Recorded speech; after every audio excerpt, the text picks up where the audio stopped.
तो प्रेम से बोलिए श्री सत्यनारायण भगवान की जय। आप सभी को कार्तिक मास की पूर्णिमा के व्रत की हार्दिक शुभकामनाएं। प्रिय भक्तगणों, हिंदू धर्म में भगवान विष्णु को जगत का पालनहार माना और पूजा जाता है। भगवान विष्णु की पूजा करना अत्यंत फलदायी होता है। मुख्य रूप से एकादशी, बृहस्पतिवार और पूर्णिमा तिथि को भगवान विष्णु का पूजन किया जाता है। इस दौरान भगवान सत्यनारायण की कथा सुनने और पढ़ने वालों की सभी प्रकार की मनोकामना की पूर्ति होती है। भगवान विष्णु के व्रत करने से सभी प्रकार के कष्ट दूर होते हैं। आप चाहे व्रत करें या ना करें, पर किसी विशेष दिन वाले व्रत कथा का श्रवण अवश्य करें। इससे भगवान की असीम कृपा दृष्टि प्राप्त होती है। स्कंद पुराण के अनुसार भगवान श्री हरि विष्णु भगवान सत्यनारायण का ही रूप होते हैं और पूर्णिमा के दिन इस कथा को सुनने का बड़ा भारी महत्व होता है। यदि आप इस कथा को सुन रहे हैं तो पूरा जरूर सुनिए। इस कथा को आधा अधूरा नहीं छोड़ते, इससे भगवान विष्णु का अनादर होता है।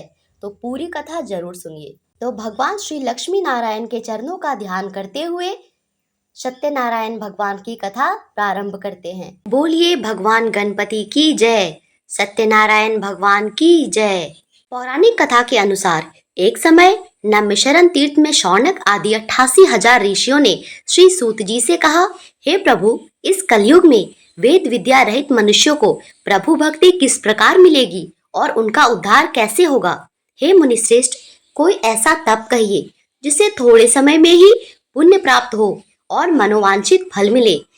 ऐसी कथा को सुनने की हमारी इच्छा है। सर्वशास्त्र ज्ञाता श्री सूत जी बोले, हे वैष्णवों में पूज्य, आप सब ने प्राणियों के हित की बात की है। अब मैं उस श्रेष्ठ व्रत को आप लोगों से कहूंगा जिस व्रत को नारद जी ने श्री लक्ष्मी नारायण भगवान से पूछा था और लक्ष्मीपति ने मुनि श्रेष्ठ नारद जी से कहा था। सो ध्यान पूर्वक सुनो।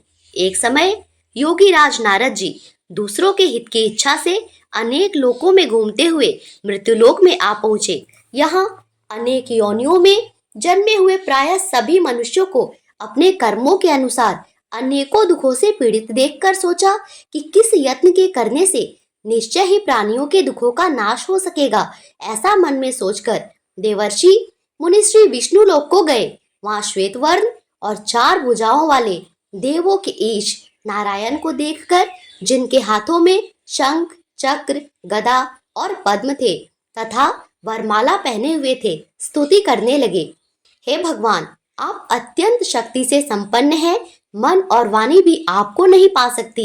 आपका आदि, मध्य और अंत भी नहीं है। आप निर्गुण स्वरूप, सृष्टि के आदिभूत और भक्तों के सभी दुखों को नष्ट करने वाले हैं। आपको मेरा नमस्कार है। नारद जी से इस प्रकार की स्तुति सुनकर भगवान श्री विष्णु बोले, हे मुनि श्रेष्ठ, आपके मन में क्या है? आप किस काम के लिए यहाँ आए हैं? निसंकोच कहिए। तब नारद मुनि बोले, प्रभु, मृत्यु लोक में सब मनुष्य जो अनेकों योनियों में पैदा हुए हैं, अपने अपने कर्मों के द्वारा अनेकों प्रकार के दुख से व्यतीत हैं। हे नाथ, यदि आप मुझ पर दया रखते हैं तो बतलाइए कि उन मनुष्यों के सब दुखों को कैसे थोड़े से प्रयत्न से ही दूर किया जा सकता है। तब श्री भगवान विष्णु बोले, नारद जी, मनुष्यों के भलाई के लिए आपने बहुत अच्छी बात पूछी है। जिस काम के करने से मनुष्य मोह से छूट जाता है वह मैं कहता हूँ। ध्यान पूर्वक सुनो। बहुत पुण्य देने वाला स्वर्ग और मृत्युलोक दोनों में दुर्लभ एक अत्यंत उत्तम व्रत है। आज मैं प्रेम वश होकर तुमसे कहता हूँ, श्री सत्यनारायण भगवान का यह व्रत अच्छी तरह विधि पूर्वक करके मनुष्य धरती पर आयु पर्यंत सुख भोग कर मरने पर मोक्ष को प्राप्त होता है। श्री भगवान के वचन सुनकर नारद मुनि बोले, हे भगवान, उस व्रत का क्या फल है, क्या विधान है और किसने यह व्रत किया था और किस दिन इस व्रत को करना चाहिए? विस्तार पूर्वक कहिए भगवान।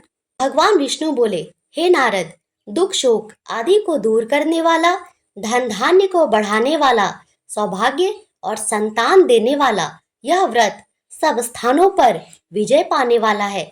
भक्ति और श्रद्धा के साथ किसी भी दिन मनुष्य श्री सत्यनारायण की प्रातः काल के समय ब्राह्मणों बंधुओं के साथ धर्म परायण होकर पूजा करे। भक्ति भाव से नैवेद्य केले का फल शहद, घी, दूध और गेहूं का आटा सवाए लेवे।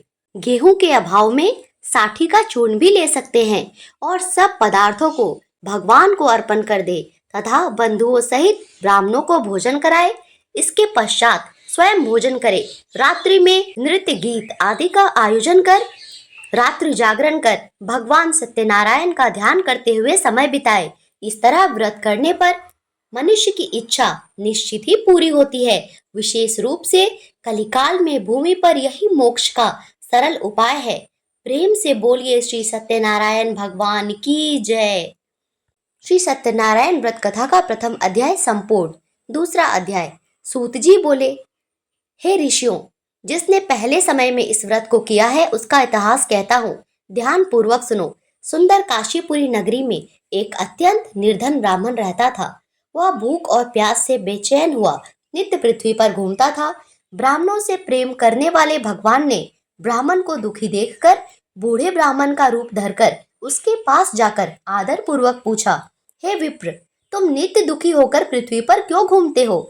ब्राह्मण, यह सब मुझसे कहो, मैं सुनना चाहता हूँ। तब वह ब्राह्मण बोला, मैं निर्धन ब्राह्मण हूँ, भिक्षा के लिए पृथ्वी पर फिरता हूँ। हे भगवान, यदि आप इससे छुटकारा पाने का कोई उपाय जानते हैं तो कृपा कर मुझे बताएं। वृद्ध ब्राह्मण बोले, हे विप्र, सत्यनारायण भगवान मनोवांछित फल देने वाले होते हैं। तुम उनका पूजन करो, जिसके करने से मनुष्य सब दुखों से मुक्त हो जाता है। तब ब्राह्मण को व्रत का सारा विधान बतलाकर बूढ़े ब्राह्मण का रूप धारण करने वाले श्री सत्यनारायण भगवान वहीं अंतर ध्यान हो गए। जिस व्रत को वृद्ध ब्राह्मण ने बतलाया था, मैं उसको अवश्य करूंगा, यह निश्चय करने पर उसे रात भर नींद नहीं आई। सवेरे उठकर सत्यनारायण भगवान के व्रत का निश्चय कर वह भिक्षा के लिए चला गया। उस दिन उसको भिक्षा में बहुत सारा धन मिला, जिससे बंधु बांधव के साथ उसने सत्यनारायण भगवान का व्रत किया, जिसको करने से उस ब्राह्मण के सभी दुख दूर हुए और सब दुखों से छूटकर अनेक प्रकार की संपत्तियों से युक्त हुआ। उस समय से वह ब्राह्मण हर मास व्रत करने लगा। इस तरह सत्यनारायण भगवान के व्रत को जो भी करेगा वह मनुष्य सब दुखों से छूट जाएगा। इस तरह नारद जी से सत्यनारायण भगवान का कहा हुआ यह व्रत मैंने तुमसे कहा है। हे विप्रो, मैं अब और क्या कहूँ? तब ऋषिगण कहते हैं, मुनीश्वर, संसार में इस ब्राह्मण से सुनकर किस किसने इस व्रत को किया, हम वह भी सुनना चाहते हैं। इसके लिए हमारे मन में अत्यंत जिज्ञासा हो रही है। सूत जी बोले, मुनियों, जिसने इस व्रत को किया है वह सब भी सुनो। एक समय एक ब्राह्मण धन और ऐश्वर्य के अनुसार बंधु बांधवों के साथ व्रत करने को तैयार हुआ। उसी समय एक लकड़ी बेचने वाला बूढ़ा आदमी आया और बाहर लकड़ियों को रखकर ब्राह्मण के मकान में गया। प्यास से दुखी लकड़हारा उनको व्रत करते देखकर ब्राह्मण को नमस्कार करके कहने लगा, यह आप लोग क्या कर रहे हैं? इसको करने से क्या फल मिलता है? कृपा करके मुझको बताइए। ब्राह्मण ने कहा, सब मनोरथों को पूर्ण करने वाला यह भगवान सत्यनारायण का व्रत है। इसी के कृपा से मेरे यहाँ धन धान्य की वृद्धि हुई है। ब्राह्मण से इस व्रत के बारे में जानकर लकड़हारा अत्यंत प्रसन्न हुआ। चरणामृत लेकर प्रसाद ग्रहण करने के बाद वह अपने घर को गया। अगले दिन लकड़हारे ने अपने मन में इस प्रकार का संकल्प लिया कि आज गांव में लकड़ी बेचने से जो धन मिलेगा उसी से मैं सत्यनारायण भगवान का उत्तम व्रत करूंगा। ऐसा मन में निश्चय कर वह बूढ़ा आदमी लकड़ियां अपने सिर पर रखकर जिस नगर में धनवान लोग रहते थे ऐसे सुंदर नगर में गया। उस दिन वहां पर उसे उन लकड़ियों के दाम पहले से चौगुना मिला। तब वह लकड़हारा दान लेकर अति प्रसन्न होकर पके केले, शक्कर, घी, दूध, दही और गेहूं का चूर्ण इत्यादि सत्यनारायण भगवान के व्रत की कुल सामग्रियों को लेकर अपने घर गया। फिर उसने अपने परिवारजनों को बुलाकर विधि विधान के साथ भगवान का पूजन और व्रत किया। उस व्रत के पुण्य प्रभाव से वह बूढ़ा लकड़हारा पुत्र, धन आदि से युक्त हुआ और संसार के समस्त सुख भोग कर अंत में बैकुंठ लोक को चला गया। बोलो श्री सत्यनारायण भगवान की जय। श्री सूत जी बोले, ब्राह्मणों, इस प्रकार मैंने आप लोगों से भगवान सत्यनारायण के व्रत को कहा, जिसे करके मनुष्य सभी दुखों से मुक्त हो जाता है। कलयुग में तो भगवान सत्यनारायण की पूजा विशेष फल प्रदान करने वाली होती है। भगवान विष्णु का ही एक रूप सत्यनारायण भगवान होते हैं। कलयुग में सनातन भगवान विष्णु ही सत्यव्रत रूप धारण करके सभी का मनोरथ पूर्ण करने वाले होते हैं।